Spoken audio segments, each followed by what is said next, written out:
3, 2, 1, 0. All engine running.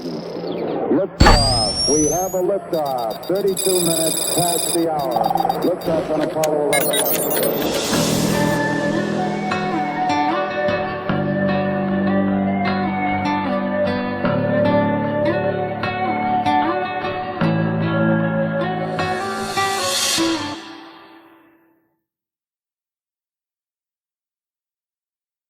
So, welcome to Roots of Reality Experiences. Today I'm with Nigel Vardy, who is the president of the Buxton Mountain Rescue Team, an English charity which conducts search and rescue operations in England. He's also a mountaineer, world traveler, speaker, and author of multiple books, and was once featured in the television series I Shouldn't Be Alive. Nigel, thanks for joining me today. It's a pleasure. Thank you, man. So, one thing that's interesting to start off with, I guess, is how did you first get involved in mountain climbing and exploring? Well, I was born in the very late 60s, so the early 70s were a time with my family where my family just took us into the outdoors. And there's a national park very close to me called the Peak District National Park. We just went at weekends. You know, when you're 4 and 5 years old, you want to run around in the fields and play. But also, a lot of my family background is farming, so I was used to getting outside day and night, unusual times, bad weather, good weather. And then the two things that really set me off after that were school. My secondary education school did outdoor pursuits as part of the curriculum, and there was no I don't like it or I don't want to go. It was you are going. So we'd go kayaking or caving or climbing or whatever, just for 2 or 3 hours as teenagers with a teacher. This was before the days of big risk assessments and guides. And, you know, the woodwork teacher would take us sailing. One of the maths teachers would take us climbing. And that, I don't think I realised it at the time, but that really set a deep root within me to go and do different things, not just get a job, go to work, bring up a family. And though I went into professional engineering at 16, they then put me on an expedition. We call it in Britain, it was called Operation Raleigh. It's since become Raleigh International after Sir Walter Raleigh. And I went to Chile for 3 months and, you know, lived under a tarp, ate ration food, got rained on, and I thoroughly loved it. That sounds like. And when I came back from that, you know, that was it. Yeah, you were hooked. Absolutely, and I've never got unhooked. And it's interesting that you had all those experiences growing up in school, because I think today, I don't think kids get exposed that much to the outdoors, at least with what you're talking about. I know when I was in school, I think it would be a liability probably to take kids out there. People would be afraid of getting sued or something. So it's interesting to hear. You know, I'm talking about the early 1980s, and the world was a very, very different place. And the thing with the school where I was, a place called Belper High School, it was a one-off, really, from what I can tell. It was a very forward-thinking, comprehensive school. I've not met many others that did it. Okay. And it had been doing it a long time, so there were parents whose then their children did it. But what it did, it built within the town an enormous crowd of people that went into scouting and guiding and many other things because they did it from the age of 12. Yeah. Sure. Yeah. Okay. That's really neat. I mean, it just shows how much that type of curriculum in schools can really influence people as well. So that's cool. Now, when did you first get really serious into like mountaineering and stuff? When did that first start? Do you remember your the first time you really did serious mountaineering? Certainly in my early 20s, I'd done some bits and bobs and some scrambling in the UK. And funny enough, some lads I worked with said to me, look, we do some winter work in Scotland. Would you be interested? And we went into Glencoe I just got some simple equipment at the time, and I went out with some friends, and we got absolutely plastered with snow and did some wonderful winter routes, more walking, mountaineering than technical climbing. And that was in my very early 20s, and it was just astounding. I thoroughly loved it. Yeah. Just to be out in the mountain environment, to me, was just everything. Yeah, that's really cool. Now, I remember before this interview, just looking up a little bit about you, and I saw that you were, at least I guess you still are, probably to a certain extent, but scared of heights. Absolutely, yes. Yeah. So how does that work if you're big mountaineering and you're afraid of heights? That seems like it'd be quite hard to do that. Yes, but what it does, it challenges you every day, and you never get complacent, because fear will really focus your mind. Yeah. Once you start getting into the world of, well, it doesn't matter because it'll be fine, that's when accidents happen. So if anything, that fear of heights keeps me very alive. Okay, yeah, now that makes sense. Your adrenaline's already going because your mind's ready to go. You're already thinking of the risks in your head, so that's important. Yeah. So I guess one of the big defining moments and one of the major things for why I thought it'd be cool to talk with you today is your story in Alaska in 1999. Can you describe, first off, how did this trip come about?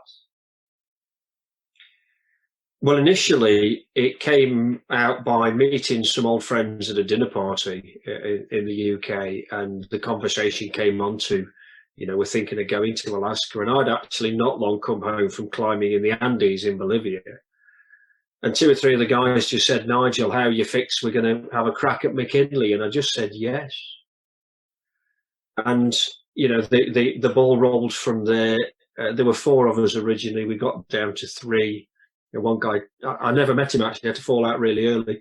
And so Steve, Anthony and myself got together and put the plan together, financed it, organised it all, and lo and behold, flew off to Talkeetna, and the climb went from there. Yeah, okay. And so for people listening, and for probably many who are not too familiar with mountain climbing, in terms of mountains that you could climb, what is Mount McKinley like? Like, describe what type of challenge that is for mountaineering. In altitude terms, certainly nowhere near the highest. You've got your 8,000 meter peaks in the Himalayas, but in the way of weather, remoteness, and also the fact she's very close to the pole, puts a whole new world onto this peak. This is nowhere where, you see perhaps a TV documentary in the Himalayas with a few climbers and bags of Sherpas and pack animals and backup. This just doesn't exist up there. You really are on your own. The weather can be absolutely stunning and it can be absolutely vile. And, there's just no, well, we'll just walk off and go to the bottom. You're stuck there. You carry your own gear. You make your own choices. And it's for many, many people I know who have climbed in Everest or climbed over 8,000 meter peaks or done the 7 summits. A great many of them say that McKinley is one of the toughest on the planet. Yeah. Wow. That's it. I definitely feel like mountain climbing is one thing it's nice to have predictable weather for, and to not have it, that sounds pretty intense for sure. So while you're climbing Mount McKinley, when does you and your team really start to figure out that we're having some trouble here? This is a problem. Well, it wasn't until the summit day, Ben. We'd fought through some pretty tough conditions. We'd gone up the Kahiltna Northeast Fork, which is a smaller glacier off the main Kahiltna Glacier. And I think we were the first people to go up in a couple of years. So there's no trail, there's no people. It's pretty remote stuff. We're having to fight for every foot, really. But we did it, and we got through some very technical crevasses. We got onto the ridge, and we got as high as we could get tents. There's just no real campsite higher than where we were. And the next day or so, we went for the summit, and we climbed something called alpine style, which means you go light and as fast as you can to get to the top.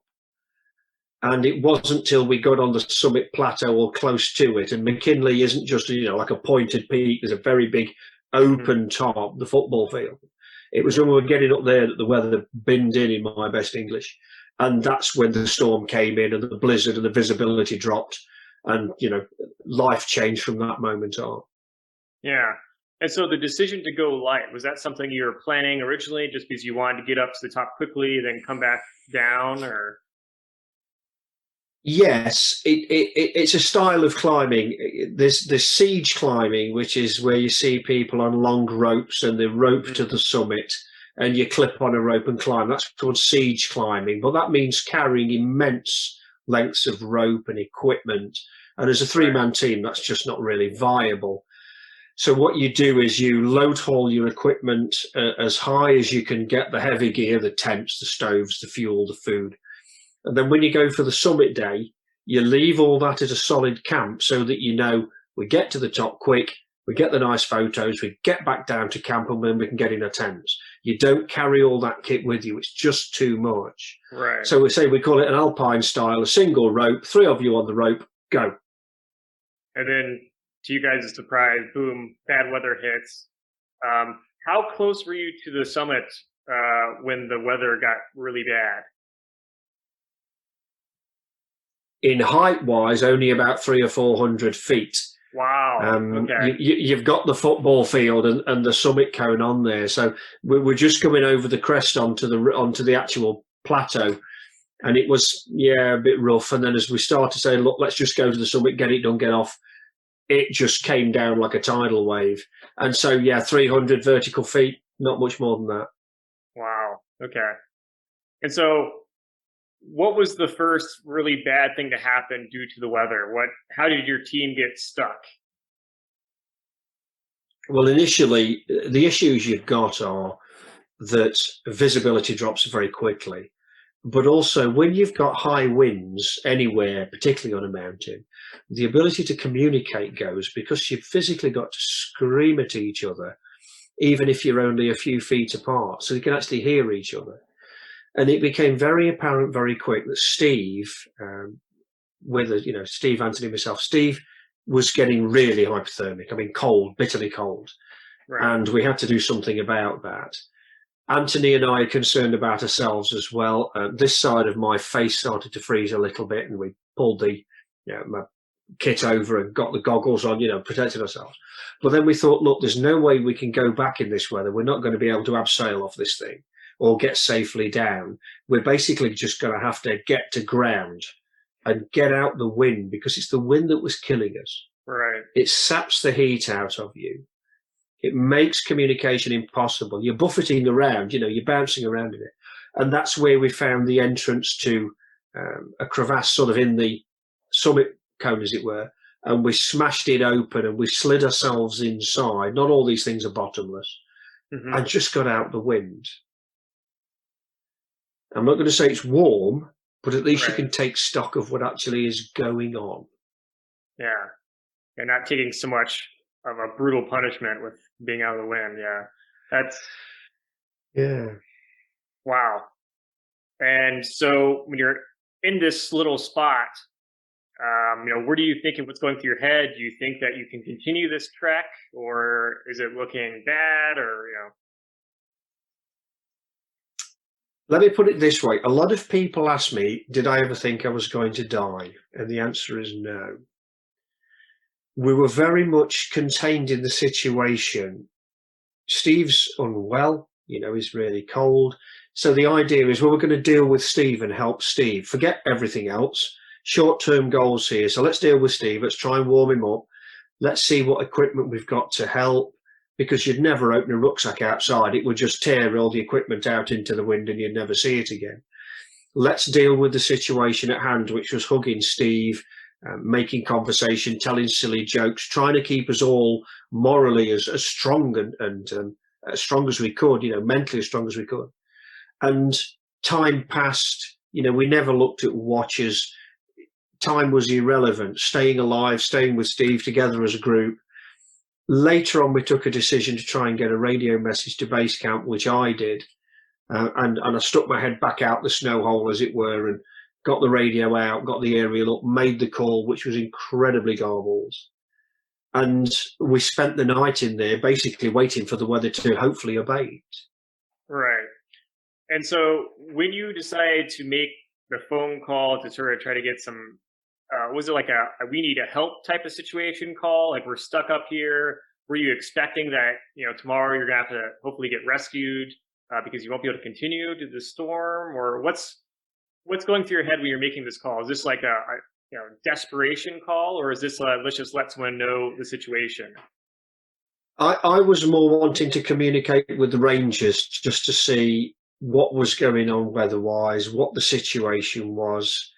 Don't get me wrong, we were by no means calm, but we're trying to listen or see is anybody there. And what came very quickly to mind here is that, I'm a little handheld radio with 8 little 1.5 volt batteries. I mean, this thing is not going to transmit very far. Right. And they could hear me, and they could hear some garbling. This is what we learned afterwards. But they couldn't hear much else. But they've got a stronger radio with a stronger capacity. And so I can hear them because they can transmit more powerfully and I can receive, but I can't transmit.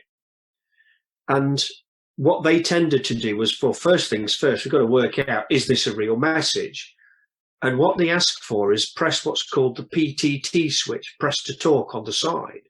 So are you asking for assistance? 1 click for yes, 2 clicks for no. Wow. And they can hear the click.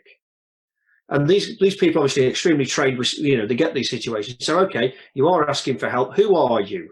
And they go through the entire list of teams on the mountain, because we had to pre-register, until they got a yes. Then they knew who we were. And it's a bit like playing a game of 20 questions. Yeah.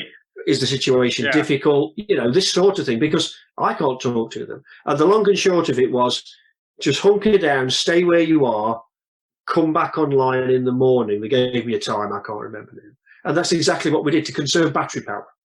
Because I've only got, little, what we call AA cells over here, little 1.5 volt things, about thinner than your finger. So I've got to preserve those because they're our lifeline. And we went back online later in the morning when the weather was a slight bit better. And then we started making a plan of what we're actually going to do. Yeah. Wow. And so I guess a couple questions then. So how experienced were you guys for a situation like this? Did you guys have any experience being in sort of like a really sort of sketchy situation while climbing before? Or was this a very new situation for all three of you? Well, I can't speak for Steve and Anthony. They climbed together on a number of occasions before, so right. I can't speak for their previous experience. I'd been in some really interesting weather, but never been forced to actually snow hole down.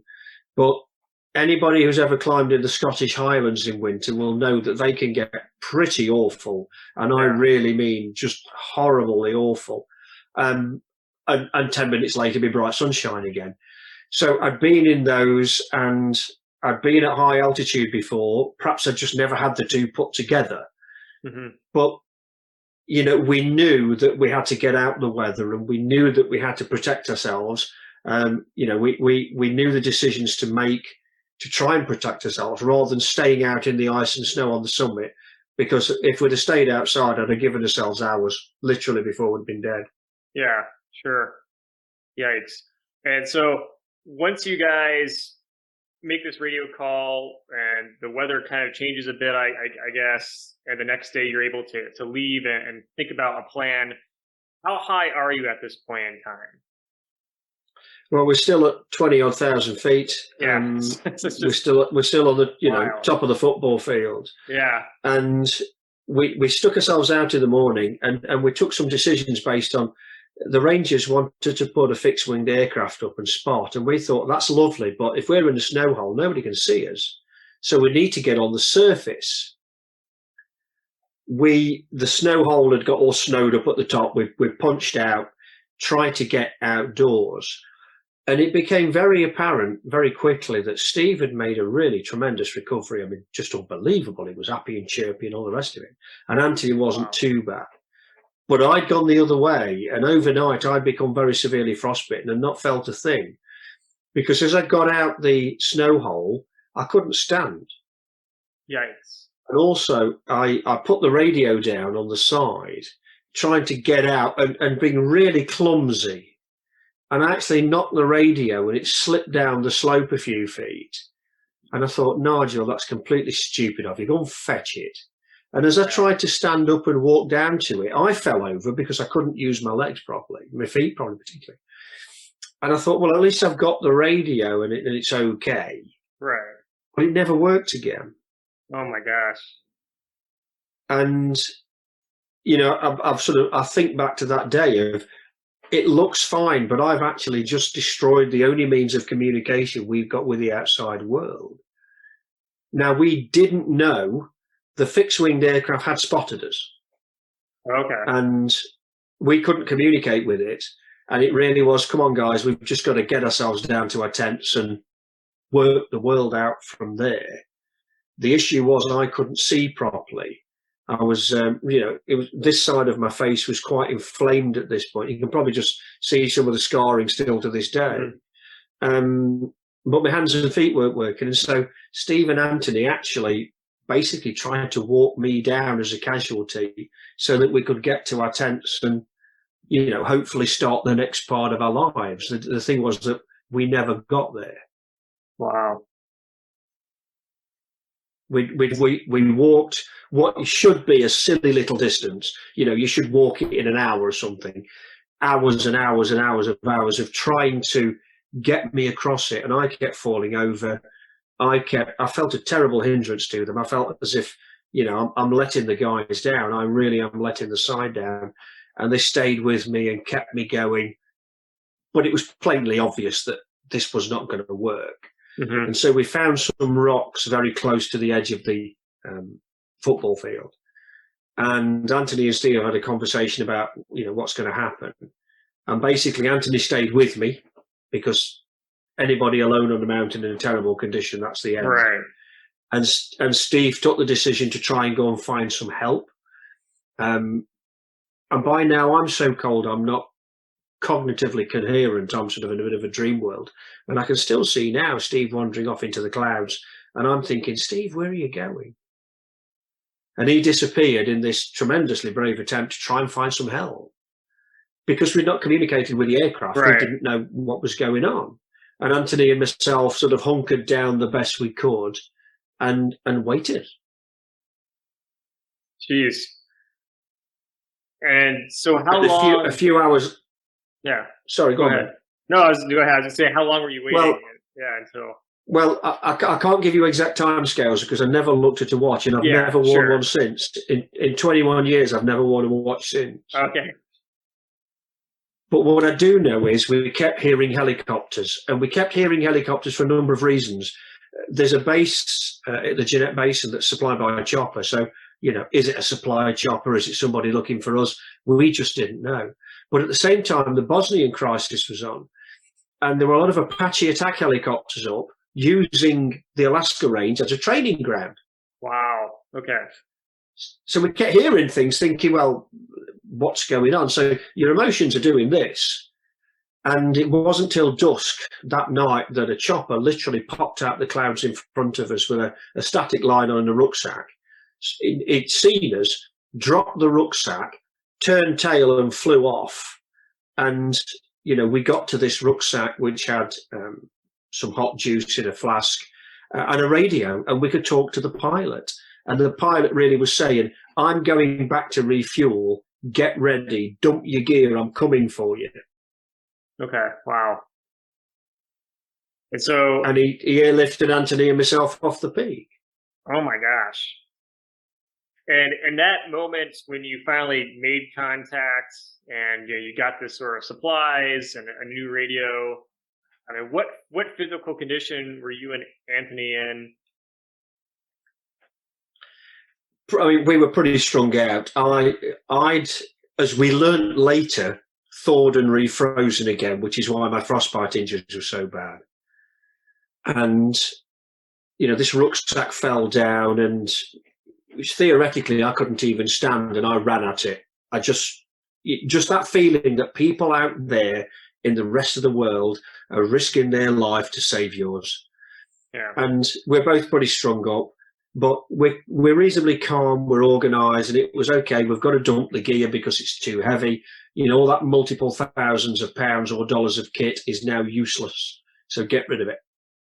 And the chopper came back. We'd got what they call screamer suits in the rucksack that we put on, like a body harness.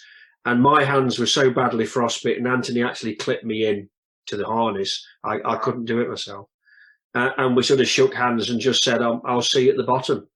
And Anthony signalled to the chopper, and they just lifted me off the mountain on the end of a static line and just flew me to base camp, released me, went back, got Anthony, and brought him down to camp. And we'd made a massive assumption. And the assumption was that in the effort to get help, Steve had managed to get somewhere, find a camp. We'd seen other people coming up the other side of the mountain. And he'd made contact with somebody and they said, guys, don't worry, we'll get a chopper, we'll get your mates home, you'll be safe. And Steve actually never got there. And he fell, broke his legs, and spent another night on the mountain alone, quite convinced, I believe, he was going to die. And he was recovered the next day and flown in a day after us. Wow. Yeah, that's unbelievable. And I mean, just shows how crucial that sort of call you guys made was, because I guess no one would have known otherwise if you didn't make that call, or if the radio would have died. I suppose it would have been pretty hard. Yeah, I mean, there was an American team climbing just behind us on the West Rib, and they'd accidentally left their radio on and flattened the batteries. So every few days when we met up, we got quite a good camaraderie, really. When they met up and I said, I'm going to send a message to the Rangers, they asked us to call in every few days just to say hi. That, the other guys had called in as well on our radio, just so that, everybody knew everybody was safe and well. So, yeah, really critical having that comms link. Yeah, definitely. So when you guys are all in the hospital, what damage was done to you guys physically?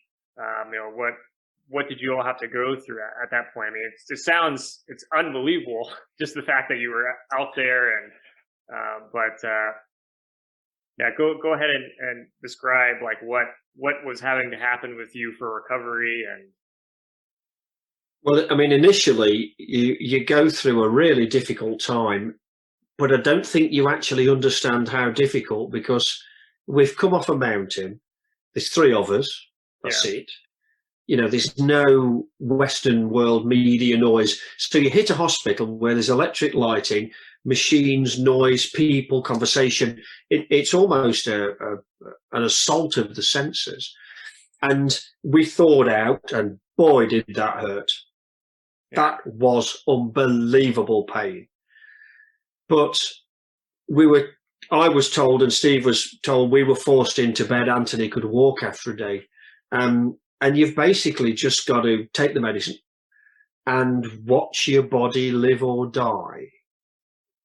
And there's no other way of putting it. I could ask all the questions I like about, will I lose my toes? Will I lose my fingertips? What's going to happen? When can I go home? I need to go and see my family. I've got a job, blah, blah, blah, blah. And the doctors don't know any of those answers. And we live in a society now where we all think we have the answers now. Right. And there is, will I lose my toes? We don't know, Mr. Vardy. Well, am I going to lose my fingertips? We don't know, Mr. Vardy. And to be really independent, 30 years old, all the rest of it, and suddenly just to be told to lie in a bed, sleep with your arms up in the air like this, your feet elevated all the time, and watch to see if they live or die, because they don't bandage, dress them, they're in front of you. Yeah. And over the next few weeks, we had 2 weeks in Anchorage. We were then transferred back to the UK and had treatment here. And over that time, you basically just watched all your extremities go hard, black, and cold. Okay, and so you had to have several amputations as a result of all this. Yeah, I lost all my toes on both feet. One heel down to the bone, one was skinned off. That's my hands now. Mm-hmm. My nose fell away. This is actually a rebuilt flap from my forehead. There's Okay. a big scar up here where a piece of frostbite was as well. And that's all theatre, that's surgery. Everything is just physically removed. Yikes. Oh my gosh. And so when you're in the UK in this recovery process, I'm sure not only physically is it horrendous, but just mentally, experiencing such trauma and then trying to think, how am I going to live my life after, just having this happen to me and your body being permanently changed. So how did you get through that? How did you deal with all that? And how long was the recovery? Well, the major surgery started after about 6 or 8 weeks, I suppose, and you go through a lot of you just don't know where you are sometimes. You're full of anaesthetic, you're having bits amputated. At one point, I'd have been very, very happy to end my own life. I really was. And more surgery comes. And then one morning, and I still don't know how to this day, I gave myself the biggest metaphorical kick up the backside I think I could ever give myself or anybody else. And some of the staff helped me as well in the, it's not going to get any better, Nigel, and there's two ways that it's going to work. You're either going to fall to pieces or you're going to get on with it. So what do you want to do? There was very little, I'm not going to say sympathy, but there was a lot of reality. And I've dealt with reality all my life. And it really was, fine, your toes have gone, so you better learn to walk without them. And I got lots of support from my family, from friends, because we were now closer to home.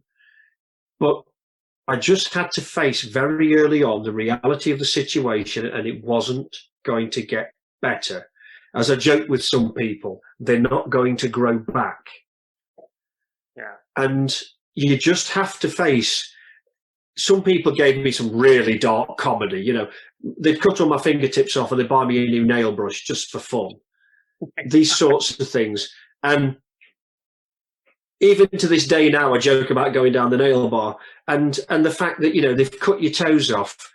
Okay, so you're going to have to learn to walk. And if you don't learn to walk, we ain't going to help you. So stand up. Get up and join the world. I'm 6'2". So get up there, get back on your feet, because we can't do it for you. We can help you, we can advise you, but we can't do it for you. And I got a real bit between my teeth the first day I walked. And as soon as I was upright, it was, you are never letting me sit down again now. Get out of my way. And it might sound brash, and that's the last thing I ever am, but it really was. I'm upright. I can stand. Right, let's go, go, go, go, go. Till the point they actually had to chase me with a wheelchair and tell me to sit down. Yeah. And that was perhaps only 50 yards. But when you've been in a bed for 8 weeks and the first day you do 50 yards, they're very happy. And I was shaking for hours with excitement. Now, that sounds great. And I assure you, there were many dark times where surgery failed, times where I thought, how will a woman ever love a man with scars like this? How will I ever get into society? Will people accept me? Will I ever climb again? And I found actually most of the biggest problems you make up yourself. Society accepts you if you accept it. And I've just got on with it because, as I say, they're not growing back. Right. I mean, I feel like when people are in any situation where they have some type of injury that debilitates them, even if it's just for a temporary period of time, I think pretty much the way that anyone can get through that is just having the mentality where it's like you can't let that, stop you from living your life, and you have to find a way to bounce back as much as you can. And I think that's crucial to any recovery. And obviously, your situation, really, really embraces that and inspires, I think, a lot of people to just if you had to deal with any type of injury in your life, it's like this is a great example of how to get over it and continue to carry on and make the most of your life. So that's awesome. Really is pretty amazing. I think also as a historian, one of the things that's always interesting to me is just to think about all the different people throughout history that have had to overcome something. And I think your story in particular also really fits that category where, like, historically one day people are going to look back at this story that you have and just think like, wow, that's incredible. And it really, I think, helps feed uh, sort of positivity for people. And, you know, it's always nice to be able to look back and see someone you can relate to that had to overcome some big problem in their life that can help, propel you forward to deal with your own. Um, so now I'm curious, when did you go on your next sort of adventure after this incident? Because as I understand, you never really stopped mountaineering. You never stopped climbing. You weren't going to let that hold you back. No, I mean, let's be realistic. I had to take year and a half completely out because I just couldn't do anything. And I started climbing on local little rock pitches and things about 16, 17 months after the accident. Mm-hmm. Now, don't think, this is some kind of immense face where I'm leading at all kinds of things.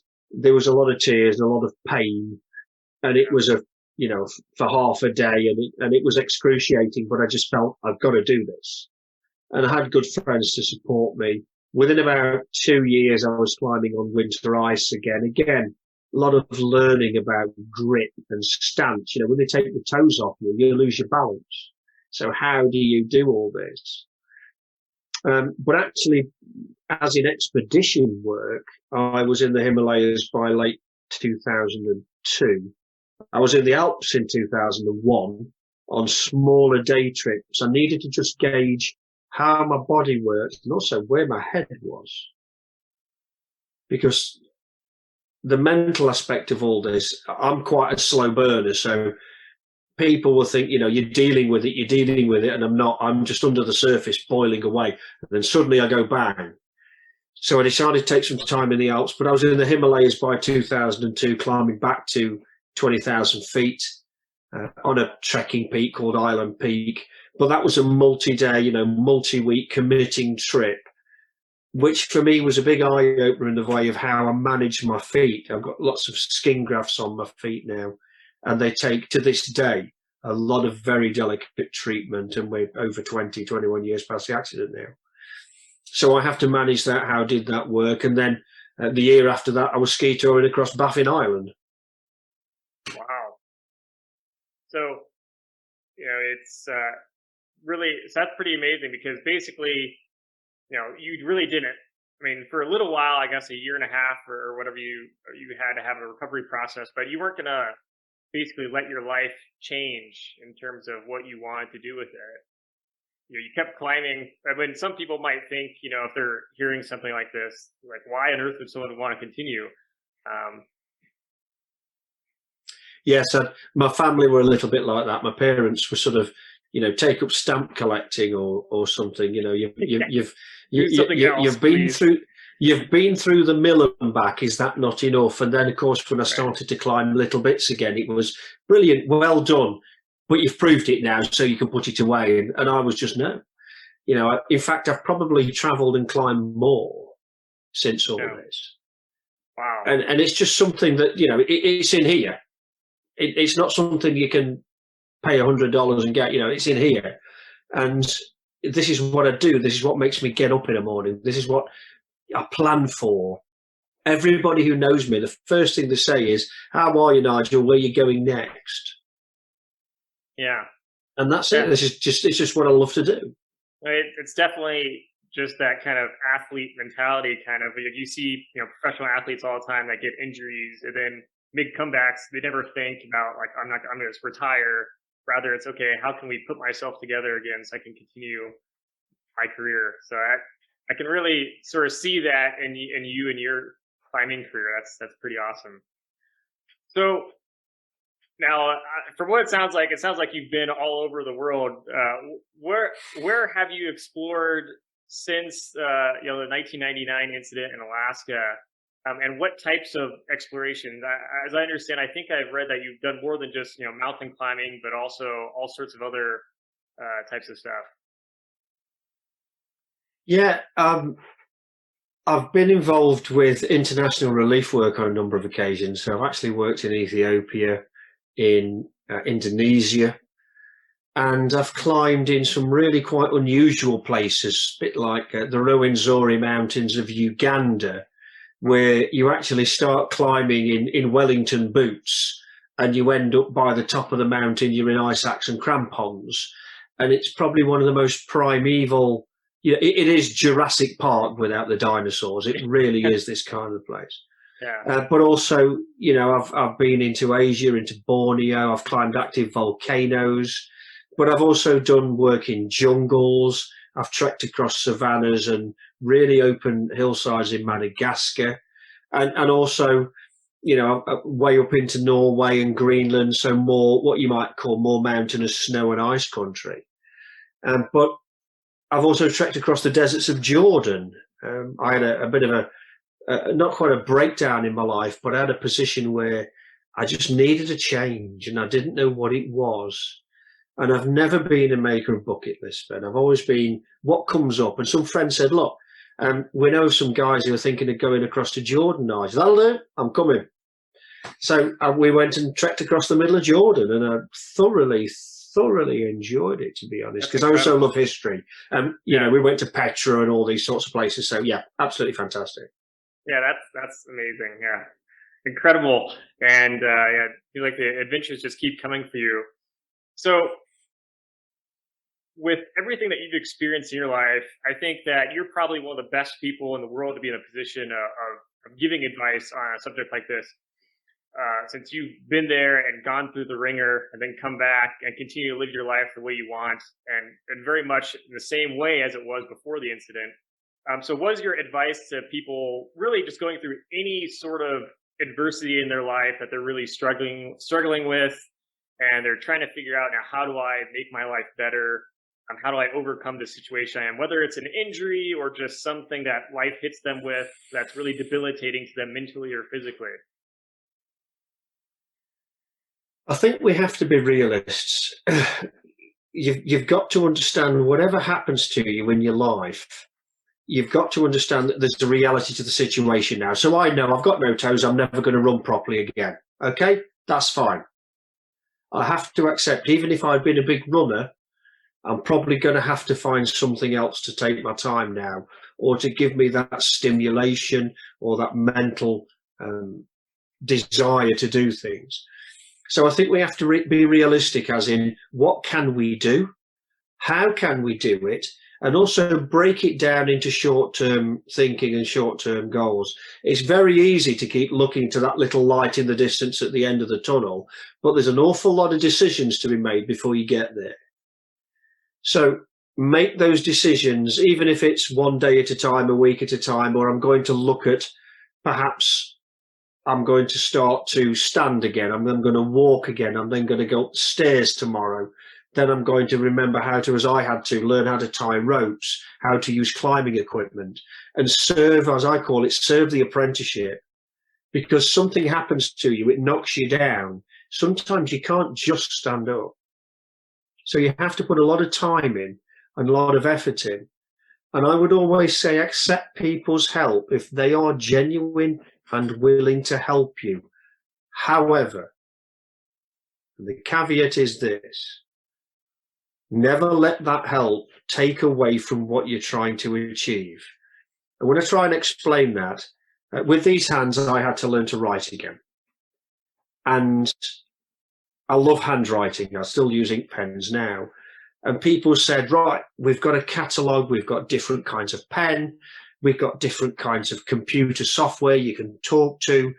And everybody's doing all these wonderful ideas. But all I wanted to do was learn to write. And what I had to say to them is, thank you. However, can I just have some paper and a pen, please? And I just need you out my face. I need to be able to learn myself, because you can't learn this for me. Right. So you can help me, you can advise me, but I've got to do this. Yeah. So it's a bit like the first day I walked. Physiotherapy, occupational therapists are there, walking frames are there. But when they're not, I've still got to stand. Yeah. And it's very easy to get in this lovely soft pillow of everybody giving you buckets of sympathy and doing everything for you. But one day you have got to stand up and do it for yourself. and know and learn very quickly where that line's drawn. Yeah. Yeah, I think that's very fair advice, because it's, I think a lot of people can kind of have this unrealistic expectation for how quickly a recovery process is for dealing with a problem in life, and it's obviously it's a process. It's not going to change overnight, and it's trying to find that balance of how to make the most of it, and then get yourself on the path that you want to be on to be successful and overcome it. But obviously, it works given your situation, and and something else we're very, very bad at in this modern world is have patience. Yes, yeah. Because as you say, we're all going, oh, I can get this ordered tomorrow if I order it by 10 o'clock tonight, because we've all been conditioned into things appear at your doorstep within 2 hours or whatever it is. Your body won't work like that. Yeah. So learn patience, and also learn what rest is. Yeah. Your body will not recover if you do not give it rest. And I'm terrible at that. I'm absolutely awful at that. But it pays dividends in the long run, as does patience. It really, really does. You break a leg majorly, or an Achilles tendon, or as I've had with frostbite, you've got to remember, I've got another 30 or 40 or 50 years on this planet, hopefully. So invest the time now, so that in that time you're still in a good enough state to do things. Yeah, definitely.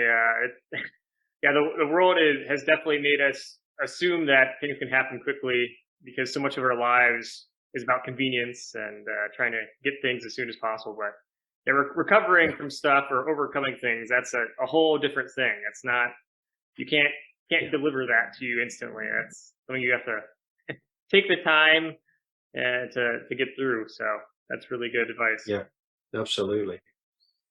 So what projects are you currently working on, or adventures are you planning right now, or are you just waiting for the next thing to pop up? I always like the next thing to pop up. I've never been one for bucket list, Ben. I know people who write all these things down, and I think I just can't be doing with that. What's going to happen? And through my travels and adventures, I've been very fortunate to meet some fantastic people. And one is a gentleman called Sibasisi Valane, who's South African.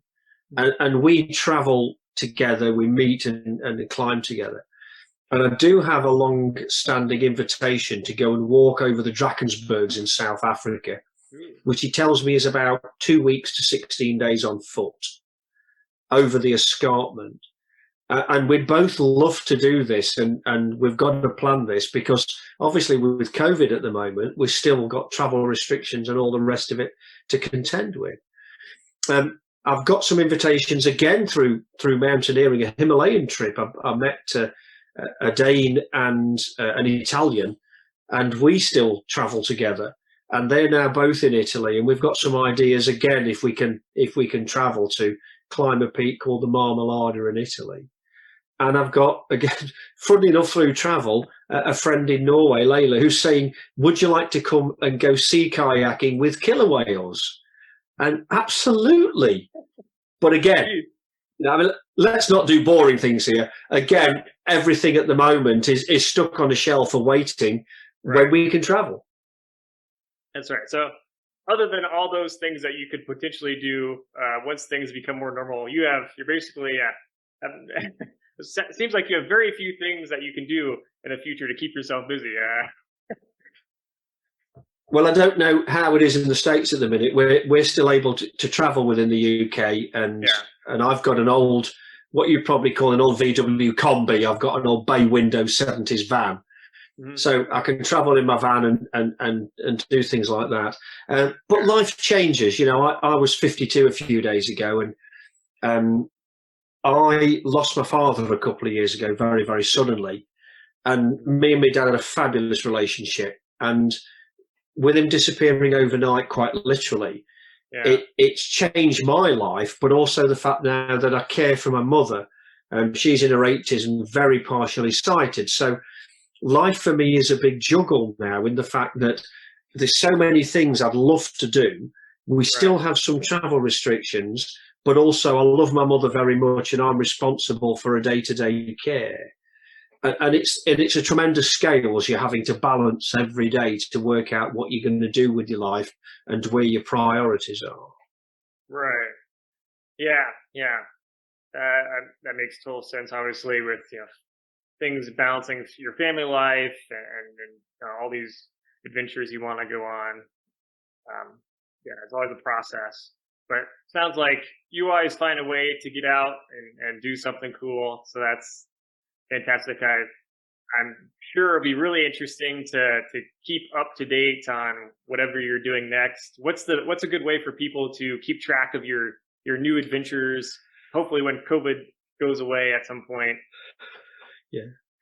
Just type Nigel Vardy into Google. I've got a website, nigelvardy.com or mrfrostbite.com. They both go to the same site. And I'm on the standard social networking channels. Just type in Nigel Vardy and you'll find me. That's one thing we didn't mention. I didn't ask about, but yes, you have your own nickname from your experience, Mr. Frostbite. Yeah. That's pretty. Yeah, I do a lot of work in schools. I think that inspiring youngsters is one of the best things that we can ever do with our lives. And I go into what we call Key Stage 2 in the UK, so sort of 8, 9, 10, 11-year-olds. And I try and inspire them to do something. I mean, okay, mine's mountaineering, but we all have something that we might want to do in our lives. Right. And we all get told a lot about, well, you can't do that because, well, forget all that. So I like to go in and use those experiences, hence the Mr. Frostbite hook. It works really well with them. And just try and inspire the next generation to come up and do something positive, whatever that is. Yeah, well, that's right. If you can overcome what you went through, then it gives a lot of hope for people with the aspiration to do something with their lives. And so that's really awesome. That's cool. Well, thank you so much for coming on and being able to share your story and all your adventures that you've been on. I think that is really what I was hoping to hear and really, I think, give some people a little bit of inspiration in life. Obviously, it's some tough times for a lot of people, and stories like yours kind of, I think, can brighten a lot of people's moods about their futures and perhaps how they can get on the path to overcoming whatever they're dealing with. So thank you. Pleasure. Thank you, man.